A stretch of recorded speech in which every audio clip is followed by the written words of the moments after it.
جناب، لرننگ ڈس آرڈر ایک ایسی ذہنی کیفیت ہے جس میں جو بچہ ہے وہ عام ذہانت رکھنے کے باوجود بھی پڑھنے لکھنے بولنے یا پھر حساب کرنے میں اس کو دشواری محسوس ہوتی ہے۔ اب یہ مسئلہ دماغ کے معلومات کو پروسیس کرنے کے طریقے میں فرق کی وجہ سے پیدا ہوتا ہے، نہ کہ محنت یا ذہانت کی کمی سے۔ مگر ہمارے ہاں ایسے بچے کی ذہانت سے جوڑا جا رہا ہوتا ہے کہ بچہ شاید باقی بچوں سے بالکل مختلف ہے، کیونکہ وہ سمجھنے بوجھنے میں باقی بچوں کے نسبت بہت کمزور ہے، جبکہ ایسا ہرگز نہیں ہے۔ ان بچوں کو صرف والدین اور اساتذہ کی تھوڑی سی مدد اور تھوڑی سی زیادہ توجہ کی ضرورت ہوتی ہے۔ اس کی مختلف اقسام ہو سکتی ہیں، جیسے پڑھنے میں ان کو مشکل آ رہی ہے، لکھنے میں ان کو مشکل آ رہی ہے، سمجھنے میں بچے کو تھوڑی سی مشکل پیدا ہو رہی ہے۔ اب ایسے معاملے میں بعض اوقات بچے خود اعتمادی کھو بیٹھتے ہیں، سیکھنے سے گھبراتے ہیں، بہت زیادہ ہیزیٹیٹ محسوس کر رہے ہوتے ہیں، تو جس سے بچے کی جو نفسیات ہیں اس پر بہت زیادہ گہرا اثر پڑتا ہے۔ تو آج ہم اس پر بات کریں گے کہ اگر آپ کا بچہ اس پرابلم سے کہہ لیں کہ جونج رہا ہے، اس کو لرننگ ڈس آرڈر ہے، تو وہ اس کو کس طرح بہتر کیا جا سکتا ہے۔ تو ہمارے ساتھ ڈاکٹر بسمہ اعجاز موجود ہیں، ماہر نفسیات ہیں، ان سے بات کرتے ہیں۔ ڈاکٹر بسمہ، آپ کو ویلکم کہتے ہیں جاگو لاہور میں۔ کیسی ہیں آپ؟ ٹھیک ٹھاک ہیں؟ میں بالکل ٹھیک ہوں نیبا، آپ کیسے ہیں؟ میں بھی بالکل ٹھیک ٹھاک۔ ڈاکٹر بسمہ، میڈیکل سائنس میں خاص طور پر ہم تو بتا ہی دیتے ہیں نا جی، یہ چیزیں ہیں، یہ چیزیں جو کہ ہمیں نظر آ رہی ہوتی ہیں، جو لوگ ہمیں بتا رہے ہوتے ہیں، بٹ میڈیکل سائنس میں لرننگ ڈس آرڈر کیا ہے اور کس طرح اس کو آئیڈینٹیفائی کیا جا سکتا ہے؟ First of all thank you for inviting me again on the show, and آپ نے بہت اچھا ٹاپک چوز کیا، بیکاز عام طور پہ ہم ڈپریشن، انگزائٹی اور باقی سب چیزوں پہ تو بات کرتے ہیں، لیکن جو لرننگ ڈس آرڈرز ہیں جس سے بچے سفر کر رہے ہوتے ہیں، اور آج کل چونکہ اس کی ریشو جو ہے بہت زیادہ بڑھ رہی ہے، تو یہ ایک ایسا ایریا ہے جس پہ میرا خیال ہے لوگوں کو اتنی اویئرنیس نہیں ہے، تو آپ نے اس کو اپنے پروگرام کا پارٹ بنایا، that is a good thing. جہاں تک بات ہے لرننگ ڈس آرڈرس کی، تو آپ نے بڑا اچھا ایک کنکلوزیو سا اس پہ کامنٹ کیا کہ یہ ایک نیورولوجیکل پرابلم ہے، یعنی برین ڈیزیز ہے۔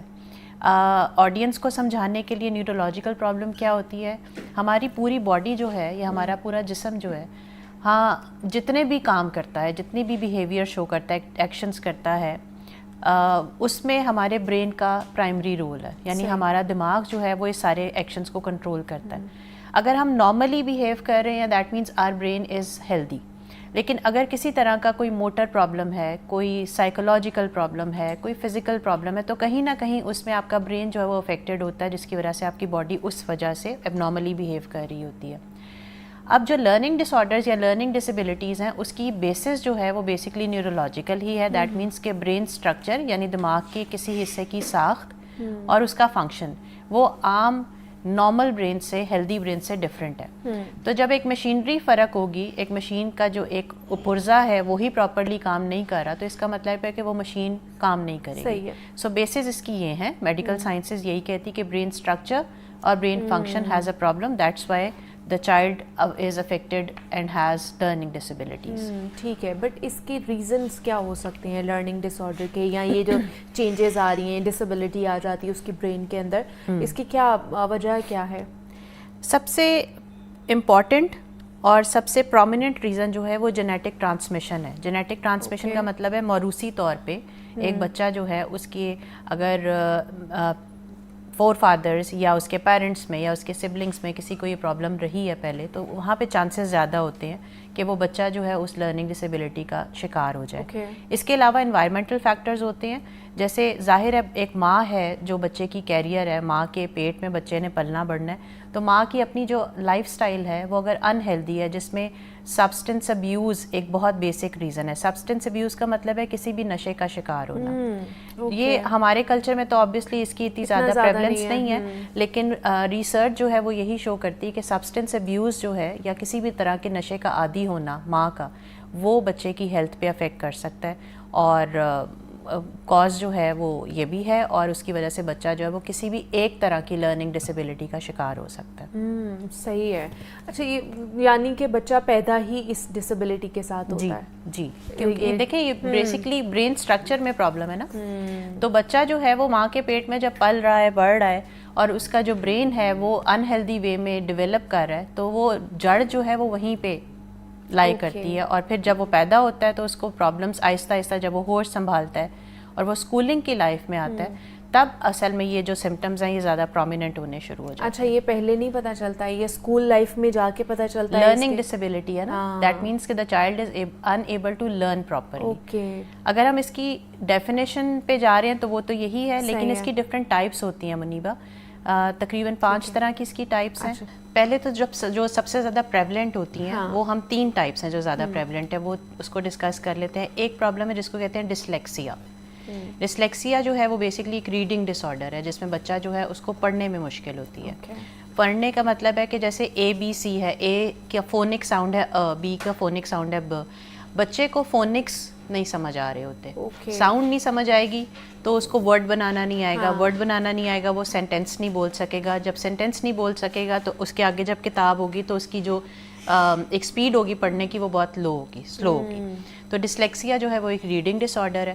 اس کے بعد ڈسگرافیا دوسرا ڈس آرڈر ہے جس کو ہم رائٹنگ ڈس آرڈر کہتے ہیں, جس میں بچہ جو اس کو لکھنے میں پرابلم ہوتی ہے. اور تیسری جو ایک بہت زیادہ پریولنٹ ہمارے یہاں پہ دیکھ سکتے ہیں ٹائپ, وہ ہے ڈسکیلکولیا, جس کو ہم کہتے ہیں میتھمیٹیکل پرابلم.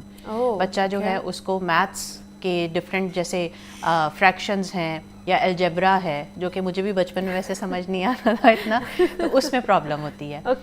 اس کے علاوہ آڈیٹری پروسیسنگ ڈس آرڈر ہوتا ہے جس میں ہم جو سنتے ہیں, جیسے میں آپ سے بات کر رہی ہوں, میری بات سن رہی ہیں, اس کو سمجھ رہی ہیں, رسپونڈ کر رہی ہیں, بچہ سن تو پا رہا ہے لیکن اس کو پروسیس نہیں کر پا رہا. اور اسی طرح ویژول پروسیسنگ ڈس آرڈر ہوتا ہے جس میں بچہ دیکھ رہا ہے کہ کیا لکھا ہوا ہے لیکن اس کو دماغ جو ہے اس کا وہ پروسیس نہیں کر پا رہا. یہاں پہ میں ایک ایگزامپل دوں گی, لوگ اس سے بڑا اچھا ریلیٹ کر سکیں گے. ہاں, ایک عامر خان کی مووی تھی تارے زمین پر, ٹھیک ہے, اس میں ایک بچے کا کیس تھا جو کہ جس کو ہوا میں اڑتے ہوئے الفابیٹس اور وہ نظر آتے ہیں. دیکھیں B is like this, B کا جو پیٹ ہے وہ اس طرف ہوتا ہے, لیکن بچہ جو ہے اس کو بی ڈی کی طرح نظر آئے گا. تو یہ ریڈنگ لرننگ ڈسیبلٹیز جو ان میں بچوں میں یہ پرابلمز ہوتی ہیں کہ ان کو یہ انڈرسٹینڈنگ نہیں ہو رہی ہوتی. اچھا, جب نئی آئی تھی تب سمجھ نہیں آتی تھی کہ یہ مووی میں کیا ہے, یہ کیا بتانا چاہ رہے, لیسن کیا دینا چاہ رہے. اب اگر آپ دیکھیں گے تو آپ کو اچھی طریقے سے پتہ چلے گا کہ وہ اس مووی کے تھرو آپ کو کیا بتانا چاہ رہے ہیں, کن بیماریوں کے حوالے سے وہ انفارمیشن یا اویئرنیس پھیلا رہے ہیں. اچھا, اب یہاں پر یوزلی ہمارے گھروں میں اگر ایسا کوئی بچہ ہوتا ہے نا تو ہمیں تو نہیں پتا کہ وہ لرننگ ڈس آرڈر کا شکار ہے, ہمیں لگتا ہے بہت لیزی ہے, یہ بہت زیادہ سستی ہمارے بچے میں آ گئی ہوئی ہے, آج اس کا دل نہیں کر رہا, یہاں پہ وہ بہت زیادہ پڑھائی سے بھاگ رہا ہے. تو ایسے والدین کس طرح آئیڈینٹیفائی کر سکتے ہیں کہ جی یہ سستی نہیں ہے, یہ لرننگ ڈس آرڈر ہے؟ سستی بھی ٹھیک ہے, وہ بھی آ جاتی, کبھی کبھی ہمیں بھی ہو جاتی ہے. سستی اور لرننگ ڈس آرڈر میں کس طرح فرق کر سکتے ہیں؟ ایک بڑی امپورٹنٹ بات ہے منیبہ, لرننگ ڈسیبلٹی کا شکار ہونا جو ہے سائیکولوجیکلی اپسیٹ بعد میں کرتا ہے بچے کو, بیکاز جب اس کو لگتا ہے کہ اس کو باقی بچوں سے فرق محسوس کیا جا رہا ہے اسکول میں یا فیملی میں, اس وجہ سے وہ انگزائٹی یا ڈپریشن کی طرف جاتا ہے. لیکن عام طور پہ اگر اس بچے کا آئی کیو دیکھیں تو وہ ایوریج سے ابو ایوریج تک ہوتا ہے. یہ لوگ below average I Q hold نہیں کرتے ہیں.